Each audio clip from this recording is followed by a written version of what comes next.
আসতে হচ্ছে বসুর থেকে শক্তিগড়। দেখো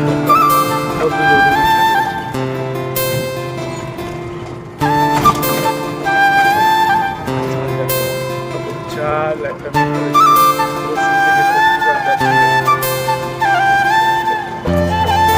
তো বসুরের দিকে ঢুকছি, আরো বেশি করে মেঘটা করে আসছে। আদৌ জানি না বন্ধুরা